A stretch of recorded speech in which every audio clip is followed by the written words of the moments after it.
Hey guys, it's Meg. What's up? What's poppin'? Welcome to the podcast. Every time a season comes back around, it brings back some old superstitions.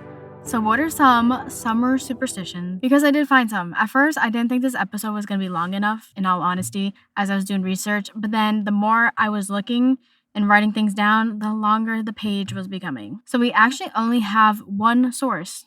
We're going to make it work. It is womensworld.com, and the article is Old Wives' Tales or Reality? 7 ways to make the most out of the summer solstice, and it was actually posted back on June 12th of 2024. Now, do you think I looked up when the first day of summer is? No. So editing Meg?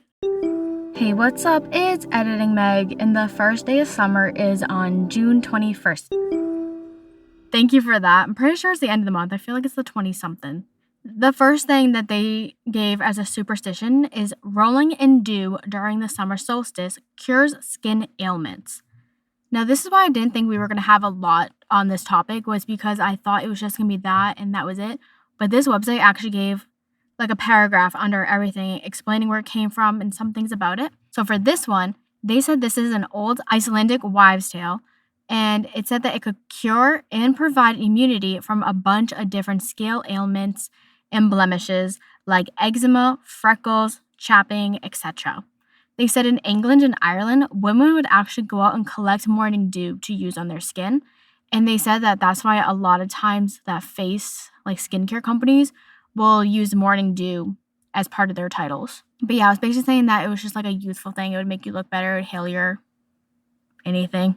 The second one they have is burning fires during summer solstice guarantees a good summer crop. And it said that this was actually believed in so many cultures, in specific pagan culture. I don't know if culture was the right word to use here, but I think it should have been religion, but I'm also not 100% sure. Jumping over a bonfire is said to keep demons away and predict the height of crops. It was also saying that once the ashes from the fire cool down, that they can be used to protect you from misfortune, and that you can even spread those ashes over your garden to guarantee a good crop.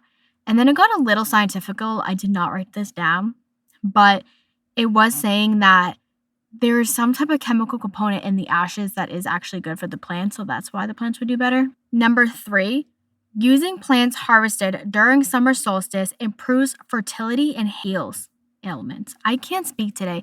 I'm doing this podcast episode again after a very early morning shift at work, so I'm already tired. Where am I? So they were talking specifically about mistletoe, and it said it was used for its healing properties, that ancient Greeks used it to heal illness and believed it actually helped people live longer. And then Celtic Druids, I need to look up how to pronounce this. 1 second. I forgot that this was a word.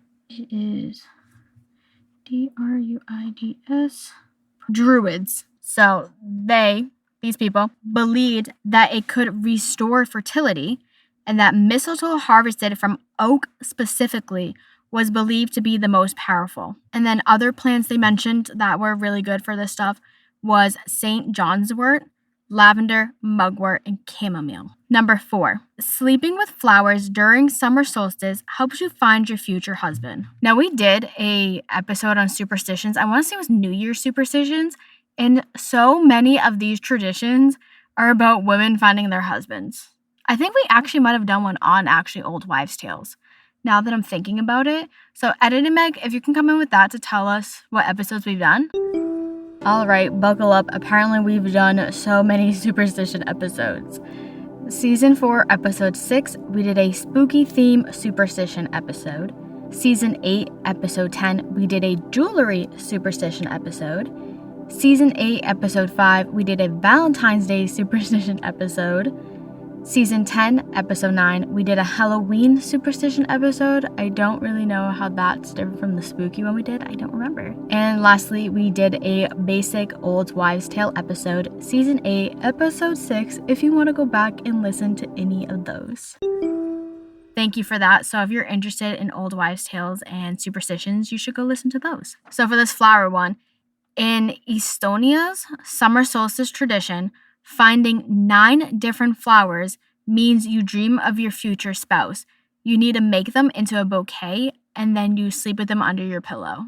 That seems like a lot. I feel like that would kind of hurt to lay on. And I was right. I feel like this episode's gonna be really short because we're already like 5 minutes in and we only have 3 more to go.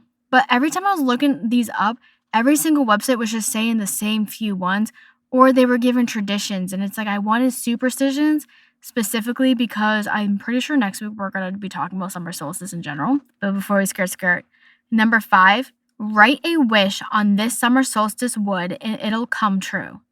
So the ancient Durad, we just looked up how to pronounce it and I already forget it. Culture, the beech tree symbolizes knowledge and was considered the sacred wood of summer solstice. So it was said that if you wrote your wish on a beech twig, beech is in Beech, and you bury this twig, the wish comes true as the wood decays. Number 6, leaving offerings to Vesta on summer solstice brings blessings for you and your family. I really hope I'm pronouncing that right. So the ancient Romans held Vestalia a few days before the summer solstice. They would leave offerings to Vesta, who was the goddess of the earth, home, life, and family, in order to secure blessings for their families. So typical offerings they had was baked cakes and flowers, to name a few. The summer solstice was then Christianized. I'd be surprised. We had a podcast episode where we talked about this. I forget what it was. Dang. What were we talking about? It was pretty recent. And we were basically like, oh, and it got Christianized. Was it Valentine's Day? I don't remember. But basically, this got Christianized and it became St. John's Day and St. John's Eve. And in medieval times, it was believed that sleeping with St. John's wort under your pillow on St. John's Eve would bless that person for the whole year. We have one more to go through, and I kind of would like this episode to be a little bit longer than 8 minutes. So we're going to look up what St. John's wort looks like, because why do we keep talking about it? Like, I want to see what this plant looks like. Oh, that's actually really pretty. It looks like a flower. Yeah, it's a flowering plant. It says, historically, what is this website? This website seems a little more official because it's the National Center for Complementary and Integrative Health. Anyways, so St. John's wort, what did it say? It is used in traditional medicines. It's named St. John's wort because it refers to John the Baptist, as the plant blooms around the time of the Feast of St. John in late June, which we know was never called that before. It has been used historically to help with depression, stomach ulcers, and colds, and to aid wound healings. Currently, it's most widely promoted for symptoms of depression. Also promoted for menopause symptoms and other conditions. It's a topical use on the skin, promoted for wounds and other blah, blah, blah. This website actually doesn't look. Oh! It has been clearly shown that St. John's wort can interact in dangerous, sometimes life-threatening ways with a variety of medications, and that's bolded.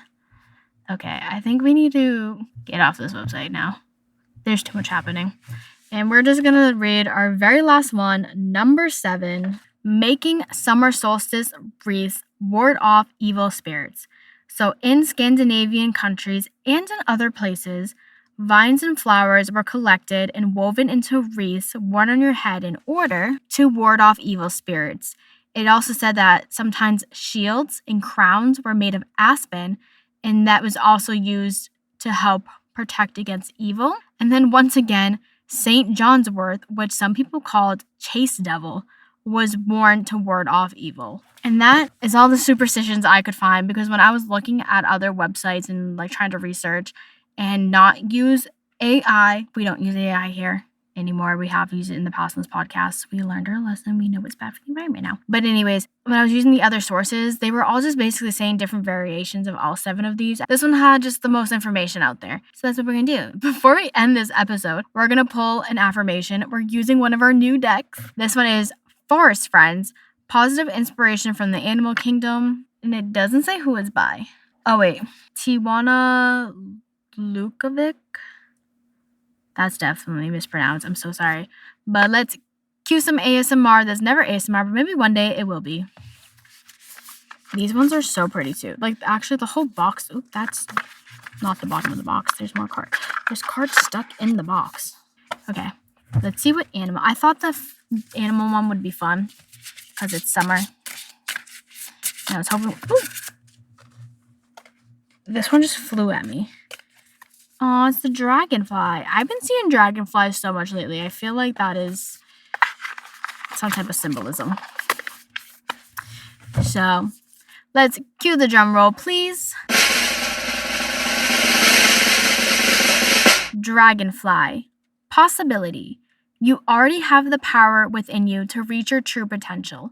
You just need to realize it. So, the next time that summer starts to come around, here are some superstitions that many people believe, and there's some truth to them. There might not be some truth to them, but either way, they're part of our history. Thank you for tuning into this week's episode of Hey Guys, It's Meg. You can follow Hey Guys, It's Meg _podcast on Instagram for updates and good times. Come back next Monday at 9 a.m. where I think we're just going to do a big episode on summer solstice, what it means, and what people believe and traditions they do. I'll see you on the flip side. Peace out, Girl Scouts.